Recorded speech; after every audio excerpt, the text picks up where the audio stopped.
Подумаем. तेल के खेल में रूस पर लगे थे कुछ प्रतिबंध।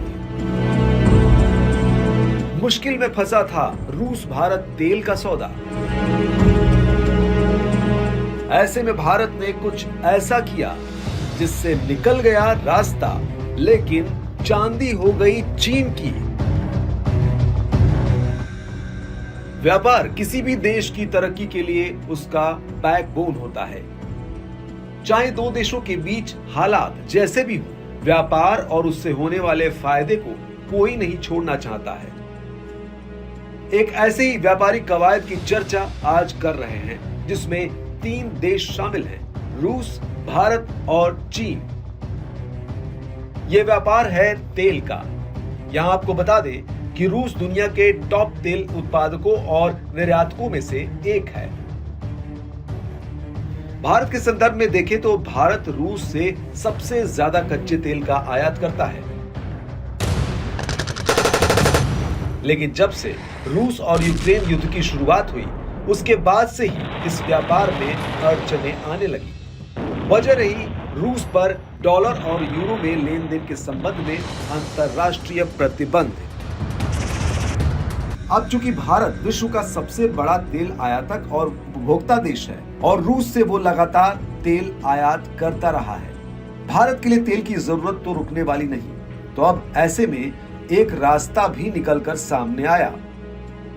डॉलर और यूरो से इतर भुगतान निपटाने के लिए युआन तेजी से एक विकल्प के तौर पर उभरा। अब युआन है चीनी मुद्रा, तो चीन भी इसे एक मौके के तौर पर देख रहा है। इससे जुड़ी खबरों को देखें तो ब्लूमबर्ग न्यूज में हाल ही में यह खबर छपी थी कि चीन की मुद्रा युआन ने रूस में अपनी धाक जमाते हुए अमेरिकी डॉलर को पछाड़ दिया।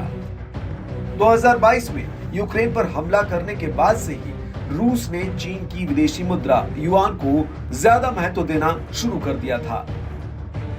इतना ही नहीं, आंकड़े बताते हैं कि इस साल रूस ने डॉलर की तुलना में युआन से ज्यादा अंतरराष्ट्रीय व्यापार किया है। और जैसा हमने बताया कि चीन ने इसे एक अवसर के तौर पर लिया, तो आगे बढ़कर चीन ने रूसी सामान के लिए अपने बाजार खोल दिए, जिससे विदेशी मुद्रा के एक्सचेंज में कोई दिक्कत ना हो। भारत के संदर्भ में कच्चे तेल के खरीद को देखें तो सूत्र बताते हैं कि भारत की 3 निजी रिफाइनरी कंपनियों में से 2 रूसी आयात के लिए युआन में भुगतान कर रही है।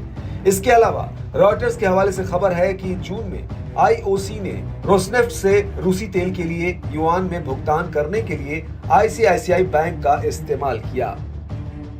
ब्लूमबर्ग की रिपोर्ट के मुताबिक भारत में रूस से तेल का आयात जून में रिकॉर्ड बना चुका है। जून में हर रोज इसकी मात्रा 22 लाख बैरल हो गई है। रिपोर्ट के मुताबिक ये सऊदी अरब और इराक के संयुक्त शिपमेंट से कहीं ज्यादा है।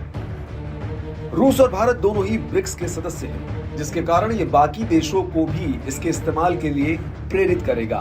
ग्लोबल टाइम्स के मुताबिक ब्रिक्स देश इंटरनेशनल ट्रेड में डॉलर के इस्तेमाल को बदलना चाहते हैं। इसके साथ ही भारत का ये कदम डी-डॉलरीकरण प्रक्रिया में एक बड़ा कदम है।